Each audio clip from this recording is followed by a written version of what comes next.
Assalamualaikum warahmatullahi wabarakatuh. Topik kali ini kita akan bahas tentang bisnis sukses karena fungsi manajemen.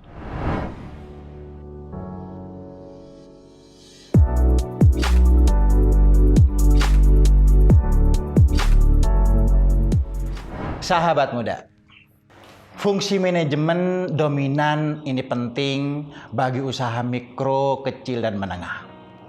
Karena topik tentang fungsi manajemen ini termasuk dalam ilmu awal dalam berbisnis yang baik. Sahabat muda, usaha mikro, kecil, dan menengah ini sangat strategis di Indonesia. Bahkan menjadi pilar utama bagi ekonomi nasional. Mengapa saya peduli dengan pertumbuhan UMKM ini? Karena sebagian besar, khususnya yang usaha mikro, banyak yang mati, banyak yang punah sebelum berkembang. Karena kurangnya, karena lemahnya entrepreneurship, karena kurangnya pengetahuan bagaimana berbisnis yang baik. Sahabat muda, usaha mikro, kecil, dan menengah ini kenapa kok menjadi pilar utama pertumbuhan ekonomi nasional? Karena jumlah usaha mikro, kecil, dan menengah itu ada 64 juta lebih di Indonesia. Kalau di persentase ada 99% dari total usaha yang ada di negeri ini. Tenaga kerjanya juga sangat banyak.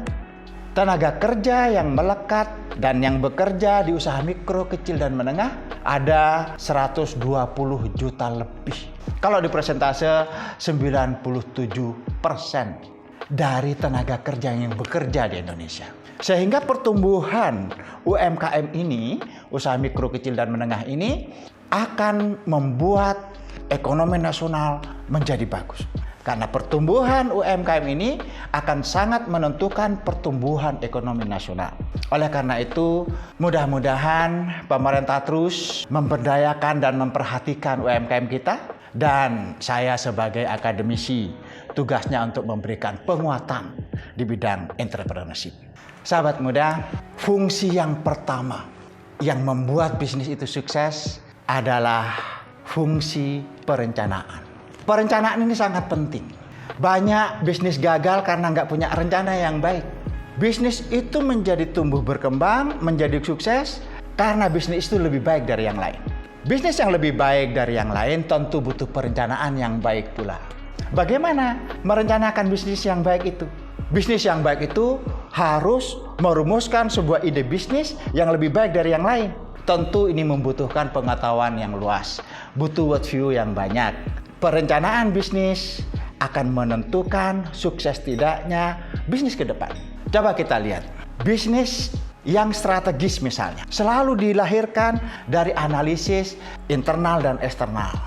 Orang bilang menyebutnya analisis SWOT. Bisnis yang baik juga bisa ditentukan dari bagaimana dia bisa menciptakan bisnis yang lebih baik dari yang lain. Bisa melalui dengan mengamati, meniru bisnis yang terbaik yang pernah ada. Dengan modifikasi itu kemudian jadilah perbedaan dan lebih baik. Sehingga bisnisnya menjadi bisnis yang tidak kalah. Sahabat muda, pastikan perencanaan bisnis ini kuat sebelum kita memulai bisnis. Bisnis ini macam-macam. Setelah kita menentukan bisnis yang terbaik itu apa, kita perlu juga mendetailkan. Dibuat semacam bisnis plan, rencana bisnis. Tidak cukup kita pengen membuat pakaian muslim yang terbaik di Indonesia. Ingin membuat bisnis pakaian muslim yang terbaik di Asia Tenggara. Tidak cukup. Perlu ada detail rencana bisnis. Mau bahan seperti apa? Mau tenaga kerja yang seperti apa? Mau biaya lain-lain yang bagaimana? Pangsa pasarnya siapa? Menengah ke atas apa menengah ke bawah? Kelas selebriti apa kelas eksekutif? Kelas mahasiswa apa kelas di bawah? Jadi perencanaan bisnis itu perlu detail. Ada ringkasan secara keseluruhan. Apa yang akan dilakukan agar bisnis itu mencapai tujuannya? Sahabat muda, perencanaan bisnis yang baik itu penting. Selain detail, dia juga merencanakan ke depan. Visinya nanti bisnis ini mau mencapai apa? Kemudian tentukan langkah-langkahnya. Jangka pendek kita merencanakan sampai mana? Jangka menengah kita rencanakan sampai mana? Jangka panjang kita merencanakan bisnis ini sampai mencapai apa? fungsi manajemen yang pertama yang tidak boleh lemah adalah planning, fungsi perencanaan. Yang kedua, sahabat muda, yang tidak kalah pentingnya adalah organizing. Bagaimana mengorganisir rencana bisnis kita?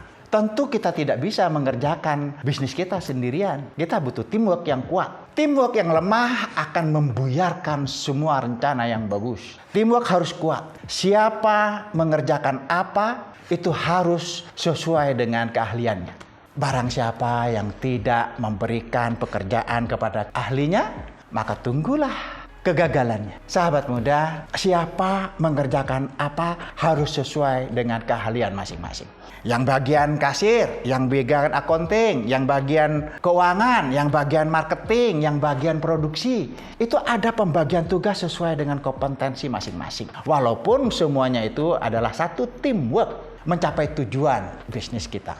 Sahabat muda, setelah fungsi perencanaan, pastikan fungsi organisir ini, siapa mengerjakan apa, job deskripsinya jelas, itu juga harus kuat. Banyak bisnis yang gagal karena teamworknya lemah. Visinya bagus, ide bisnisnya sudah terbaik karena dia sudah memodifikasi produk-produk terbaik, tetapi sayang teamworknya lemah. Oleh karena itu, pastikan mengorganisir bisnis kita harus kuat. Teamwork kita harus kuat. Yang ketiga, fungsi manajemen itu adalah actuating, pengarahan. Kadang-kadang teamwork kita lemah atau kurang kompeten, perlu dikasih pengarahan. Biar kompeten bagaimana? Perlu dilakukan training agar mereka menjadi lebih kompeten. Kalau perlu, disekolahkan agar kompetensi itu dicapai. Sahabat muda, actuating ini perlu, pengarahan ini perlu. Bagaimana perencanaan bisnis ini yang kita sudah organisir, siapa bertugas apa, masing-masing mencapai target yang sudah kita tetapkan. Actuating ini mengarahkan perencanaan mencapai tujuan. Yang keempat, yang tidak kalah pentingnya adalah pengendalian atau controlling atau pengawasan. Apanya yang diawasi? Ya jalannya bisnis. Jalannya bisnis sesuai dengan rencana apa tidak? Kalau kita sudah mempunyai perencanaan bisnis yang terbaik, idenya sudah sangat bagus, kalau diadu di pasar bakal menang, betul tidak? Prosesnya sudah mencapai sesuai dengan rencana. Pengawasan yang perlu dilakukan, perencanaan ini tercapai apa tidak? Orang-orang yang ditugasi tepat apa tidak? Target-targetnya sudah sesuai apa tidak? Jadi pengawasan ini adalah kontrol apakah sesuai dengan rencana dan cita-cita dan visi perusahaan, visi bisnis kita apa tidak? Itu yang pertama. Pengawasan yang tidak kalah pentingnya adalah pengendalian terhadap permasalahan yang muncul. Karena bisnis itu banyak masalah, maka pengendalian terhadap permasalahan yang muncul itu harus memadai. Bagaimana mengendalikan permasalahan yang muncul? Permasalahan itu harus diberi solusi. Permasalahan itu harus diatasi. Pemecahannya seperti apa? Tentu dicari sebabnya. Kalau sebabnya kurang kompeten, maka solusinya dibikin kompeten. Kalau permasalahannya, perencanaannya tidak bagus, perencanaannya tidak yang terbaik, produknya bukan produk yang bisa diadu, maka perencanaannya yang harus dikembangkan. Jadi pengawasan selain sesuai dengan rencana juga pengawasan pengendalian, pengawasan ketahanan terhadap seluruh masalah yang muncul yang kadang-kadang kita tidak menduga. Masalah macam-macam bisa saja terjadi. Oleh karena itu, fungsi manajemen yang keempat ini memegang peranan penting. Pastikan bisnis ini mencapai tujuannya. Pastikan seluruh masalah diatasi dengan baik. Sahabat muda, planning, organizing, actuating, dan controlling, kalau disingkat menjadi POAK, sering kita mendengar bagaimana fungsi manajemen ini memiliki makna terhadap kesuksesan bisnis. Sahabat muda, ini mungkin basic atau pondasi sebelum memulai bisnis yang lebih besar. Tetapi khususnya untuk usaha mikro, kecil, dan menengah, ini mungkin dibutuhkan sebagai mindset awal agar mencapai bisnis yang tumbuh berkembang. Sahabat muda, semoga bermanfaat. Salam untuk Indonesia.